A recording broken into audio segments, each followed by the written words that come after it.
സംസ്ഥാനത്ത് കനത്ത മഴ തുടരുന്നു. അതിതീവ്ര മഴ തുടരുമെന്നാണ് കേന്ദ്ര കാലാവസ്ഥാ വകുപ്പിന്റെ മുന്നറിയിപ്പ്. കാസർഗോഡ് മുതൽ മലപ്പുറം വരെ 5 ജില്ലകളിൽ റെഡ് അലർട്ടാണ്. എല്ലാ ജില്ലകളിലും മഴ മുന്നറിയിപ്പുണ്ട്. ശക്തമായ കാറ്റുള്ളതിനാൽ തീരദേശ മലയോര മേഖലയിൽ ജാഗ്രതാ നിർദ്ദേശം നൽകിയിട്ടുണ്ട്. സംസ്ഥാനത്തെ പല ഭാഗങ്ങളിലും കഴിഞ്ഞ ദിവസം തുടങ്ങിയ മഴ ഇപ്പോഴും തുടരുകയാണ്. വരും ദിവസങ്ങളിലും അതിതീവ്ര മഴയ്ക്കുള്ള സാധ്യതയാണ് കാലാവസ്ഥാ കേന്ദ്രം പ്രവചിക്കുന്നത്. ഇന്ന് 5 ജില്ലകളിൽ റെഡ് അലർട്ട് പ്രഖ്യാപിച്ചു.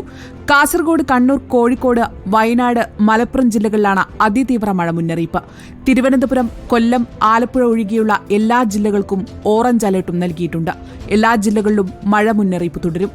നാളെയും 5 ജില്ലകളിൽ റെഡ് അലർട്ടും 9 ജില്ലകളിൽ ഓറഞ്ച് അലർട്ടും നൽകിയിട്ടുണ്ട്. വടക്കൻ കർണാടകയോട് ചേർന്ന് ചക്രവാത ചുഴി രൂപപ്പെട്ടതാണ് മഴ ശക്തിപ്പെടാൻ കാരണം. കേരള തീരത്ത് കാറ്റും ശക്തമായതോടെ ജാഗ്രതാ മുന്നറിയിപ്പ് നൽകിയിട്ടുണ്ട്. മലയോര തീരമേഖലയിൽ പ്രത്യേകം ശ്രദ്ധ പുലർത്തണം. അച്ചൻകോവിലാറിലും വാമനപുരം നദിയിലും ജലനിരപ്പ് ഉയർന്നിട്ടുണ്ട്. ഉയർന്ന തിരമാലയ്ക്കും കടലാക്രമണത്തിനും സാധ്യതയുണ്ട്. കേരള തീരത്ത് ഇന്നും മത്സ്യബന്ധനത്തിന് വിലക്ക് തുടരും. രാത്രികാല മലയോര യാത്രകൾക്കും വിനോദസഞ്ചാര കേന്ദ്രങ്ങളിലേക്കും നിയന്ത്രണം ഏർപ്പെടുത്തും.